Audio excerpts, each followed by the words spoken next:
大家好，我是超子。为什么饭店的干煸豆角那么好吃，自己在家做总是做不好？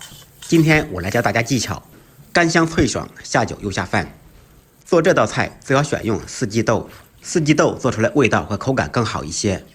先将豆角反复清洗干净，洗好以后稍微控水。这种豆角只需要去头去尾就可以了，中间没有丝。豆角不用切，用手掰成小段就可以了，这样才有灵魂。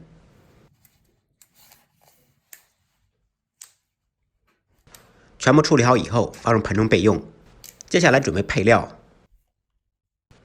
准备少许姜丝，2粒大蒜切成片，少许葱花，再来少许干辣椒、青花椒，用青花椒麻味更重一些。5毛钱的五花肉切成小丁，喜欢吃纯素菜的五花肉也可以不放。材料全部备好，接下来开始制作。起锅做宽油，很多朋友看到油炸的菜非常抵抗，其实炸过东西的油可以继续使用的，而且做的菜味道还会更好。这也是生油变熟油的一个过程。当然，炸东西的次数不要太多。油温升至4-5成热，180度左右，放入豆角。炸豆角油温不要太高，太高的话容易炸黄炸黑。家庭小灶，全程开大火。这个过程大概需要2分钟左右，将豆角炸至起虎皮，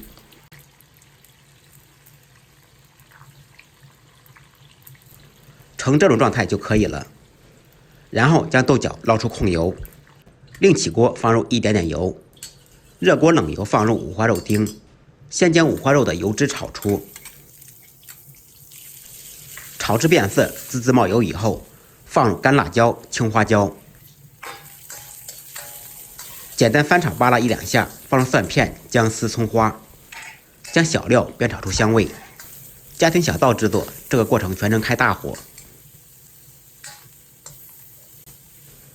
小料彻底炒出香味以后，放入炸好的豆角，少许料酒沿锅边淋入，开大火快速翻炒。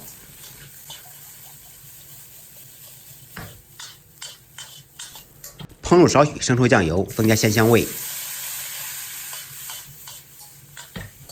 接下来调味，放入适量的盐，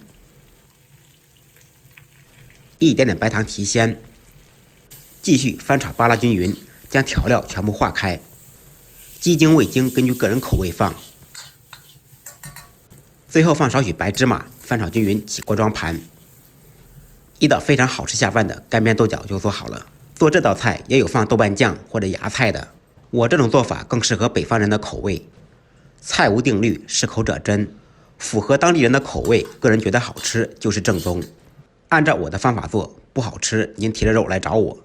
简单的家常菜，不一样的味道。感谢朋友们的支持点赞，再忙再累记得按时吃饭。下期视频见，拜拜。